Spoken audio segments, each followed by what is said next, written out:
Sallallahu ala Muhammad sallallahu alaihi wasallam. Alhamdulillah wa kafa. Wassalatu wassalamu ala Rasulillah Mustafa wa ala alihi wa ashabihi ahli sidqi wal wafa. Asyhadu an la ilaha illallah wahdahu la syarika lah wa asyhadu anna Muhammadan abduhu wa rasuluhu la nabiyya ba'dah. Rabbi shrah li sadri wa yassir li amri wahlul 'uqdatam min lisani yafqahu qawli.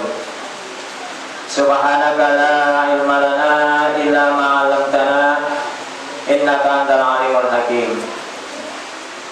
Amma ba'd, fa ya ayyuhal hadirun rahimakumullah. Ittaqullaha haqqa tuqatih wa la tamutunna illa wa antum muslimun. Qala Allah Ta'ala fi kitabihil aziz, a'udzu billahi minasy syaithanir rajim. Bismillahirrahmanirrahim. Ya ayyuhalladzina amanu idza nudiya lis-salati min yaumil jum'ah fas'au ila dzikrillahi wa dzarul bai'. Dzalikum khairul lakum in kuntum ta'lamun. Shadaqallahul azim. Hadirin sidang salat Jumat yang dirahmati Allah.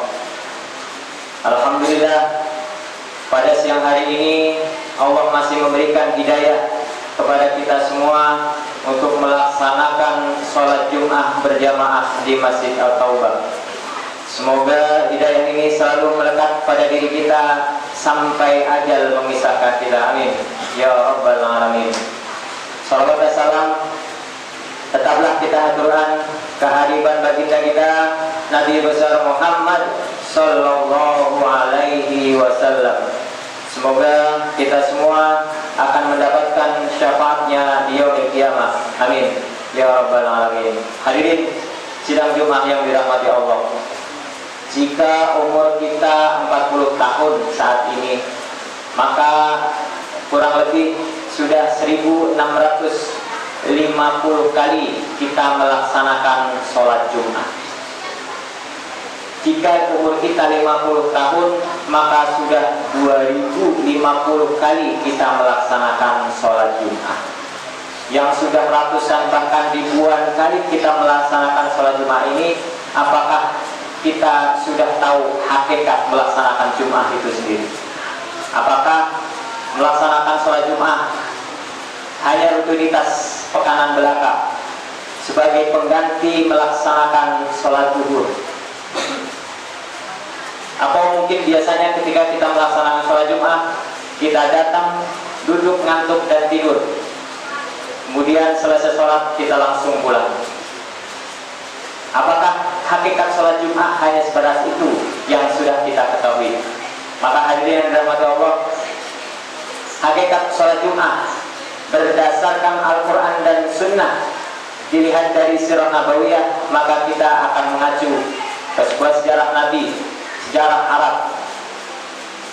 Orang-orang Arab jahiliyah dulu, sebelum Rasulullah SAW diutus menjadi Rasul dan diberikan perintah satu ayat tentang sholat Jumat, maka kebiasaan orang-orang jahiliyah itu ada 4. Kebiasaan utama mereka itu ada 4. Yang pertama, profesi mereka adalah seorang tujar, profesi mereka adalah seorang pedagang, profesi mereka adalah saudagar. Kemudian profesi yang kedua, kebiasaan mereka yang kedua adalah syu'ara. Mereka para ahli syair, pintar dalam membuat syair. Kemudian kahin, dukun, dan yang keempat adalah sahir, tukang sihir. Hadirin yang dirahmati Allah, selama 1 minggu 7 hari mereka melaksanakan rutinitas itu, mulai dari hari Ahad, Yaumul Ahad, kemudian Yaumul Isnain dari kata Asani, kemudian diambil oleh bahasa Indonesia menjadi hari Senin, kemudian Yaumul Selasa dari kata Salasah masuk ke Indonesia dinamakan hari Selasa. Yaumul Arbi'ah di Indonesia menjadi hari Rabu, dan Yaumul Khamis di Indonesia menjadi hari Kamis. Rutinitas mereka dari hari yang pertama, hari Ahad, Wahid 1, sampai hari Khamis, hari yang kelima, mereka para pedagang menjajakan dagangannya, bahkan pergi ke luar kota untuk memperdagangkan dagangannya. Kemudian para syuara pada hari syair, mereka ke lembah mencari ilham sehingga mendapatkan kata-kata yang indah, syair yang indah. Begitu juga dengan kahin dan sahir, mereka mencari mantra-mantra yang terbaik untuk nanti dipertontonkan, untuk nanti dipertunjukkan pada hari yang ke-6. Namun demikian, hari yang ke-6 bukan Yaum Sadis, namun hari tersebut dinamakan Yaumul Qurabah. Hari mereka bersenang-senang, hari mereka mempertunjukkan apa yang mereka miliki. Bagi para pedagang, maka suku-suku yang terbaik akan mengajukan orang-orang tujar terbaiknya, sehingga orang-orang terbaik tersebut akan mendapatkan kedudukan khusus di hadapan mereka. Kita tahu seperti Abu Jahal, Abu Lahab, Abu Sufyan dan sebagainya. Mereka adalah orang-orang kaya pada waktu itu.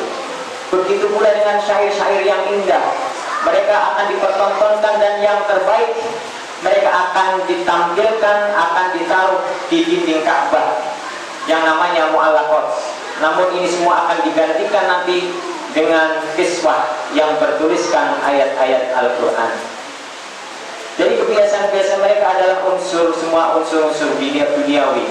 Maka pada 1 tahun sebelum Rasulullah SAW melaksanakan hijrah ke Madinah, turunlah satu ayat di dalam surat yang ke-62, surat Al-Jumu'ah ayat 9 yang tadi Khalid baca. Ya ayyuhalladzina amanu idza nudiya lis-sholati min yaumil jum'ah. Mari kita perhatikan, ya ayyuhalladzina amanu, hai orang-orang yang beriman. Di dalam kaidah tafsir, ketika ada kata amanu, maka kata setelahnya adalah pembeda aktivitas orang yang beriman dan yang belum beriman, antara orang yang beriman dan yang orang kafir. Contoh, surat kedua ayat ketiga, alladzina yu'minuna bil ghaibi wa yuqimunas shalah.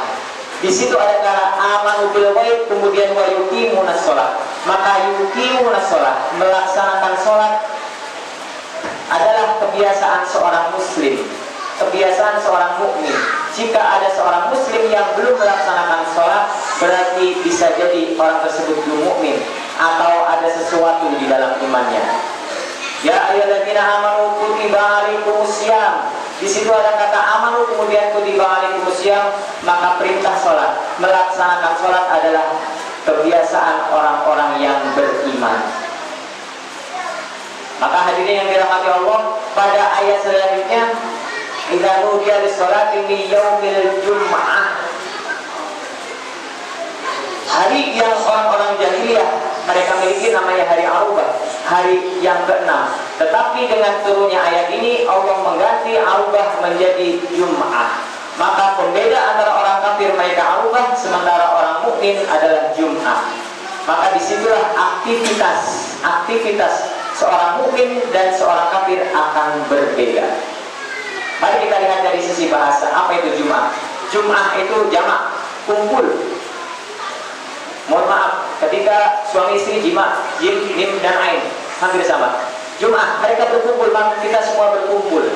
Namun demikian, bukan hanya muslim yang berkumpul, bukan hanya mukmin yang berkumpul, tetapi non muslim pun mereka berkumpul. Maka kumpul di dalam bahasa Arab dinamakan wihdah. Tetapi Jum'ah punya makna yang berikutnya, yaitu mempererat tali persaudaraan. Ketika hadir kita di masjid, maka kita akan saling mempererat tali persaudaraan kita sesama muslim. Dan makna yang ketiga adalah saling memperhatikan. Maka ketika kita sholat Jum'ah, sebaiknya dan seyogianya kita tahu siapa yang ada di kanan kita, siapa yang ada di kiri kita. Bahkan ketika zaman Rasulullah Muhammad SAW, tidak ada orang yang sakit pulang dari masjid tidak mendapatkan obat. Tidak ada orang yang lapar habis sholat Jumat kemudian pulang tidak mendapatkan makanan. Tidak ada orang haus pulang dari sholat Jumat kemudian dia masih dahaga. Maka ada salah satu contoh Masjid At-Taubah pun berusaha agar ketika pulang jamaah yang masih lapar bisa membawa makanan pulang untuk dinikmati. Ini adalah salah satu hakikat sholat Jumat yang sebenarnya. Hadirin yang dirahmati Allah, perintah fas'au ila dzikrillah ini yang kedua. Fas'au ila dzikrillah, maka bersegeralah kalian untuk mengingat Allah. Selama 1 minggu ke belakang, ingat Allahnya yang seperti apa? Di dalam Al-Quran kata zikir, aqimis sholata li dzikri. Surat ke-20 ayat 14, surat Toha.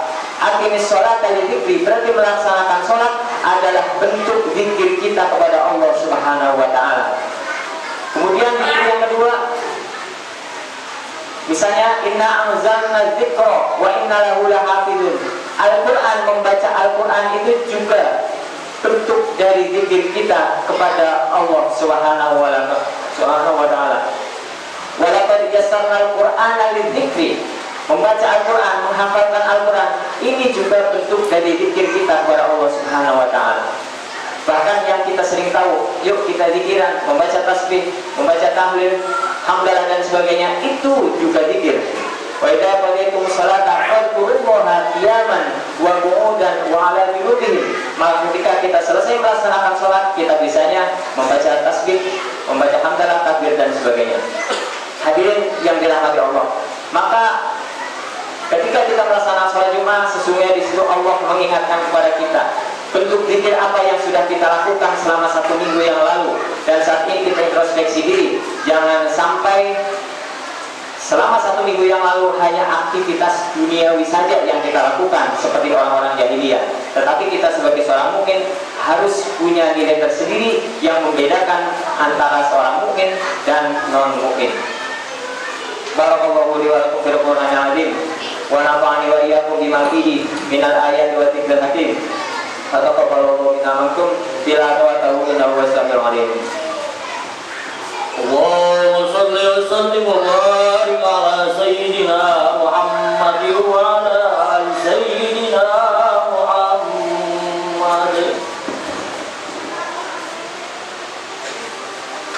Alhamdulillahirabbil alamin, wassalatu wassalamu ala asyrofil anbiya'i wal mursalin wa ala alihi wa sahbihi ajmain. Rabbi shrah li sadri wa yassir li amri wa hlul 'uqdatam min lisani yafqahu qawli. Amma ba'd, fa ya ayyuhal hadirun rahimakumullah, ittaqullaha haqqa tuqatih wa la tamutunna illa wa antum muslimun. Qala Allah ta'ala, innallaha malaikatahu yusholluna 'alan nabi ya ayyuhalladzina amanu shallu 'alaihi wa sallimu taslima. Allahumma shalli 'ala sayyidina Muhammad kama shallaita 'ala sayyidina Ibrahim wa barik 'ala sayyidina Muhammad kama barakta 'ala sayyidina Ibrahim fil 'alamin innaka Hamidum Majid. Allahumma ighfir lil mu'minina wal mu'minat wal muslimina wal muslimat al ahya'i minhum wal amwat innaka sami'ud Rabbana atina fid dunya hasanah wa fil akhirati hasanah wa qina adzabannar. Wa sallallahu ala sayyidina Muhammad subhana rabbika rabbil izzati amma yasifun wa salamun ala mursalin walhamdulillahi rabbil alamin. Ibadallah, innallaha ya'muru bil 'adli wal ihsan wa ita'i dzil qurba wa yanha 'anil fahsya'i wal munkari wal baghi ya'idukum la'allakum tadhakkarun. Fadhkurullaha 'azim yadhkurkum washkuru 'ala ni'amihi yazidkum wa la dzikrullahi akbar.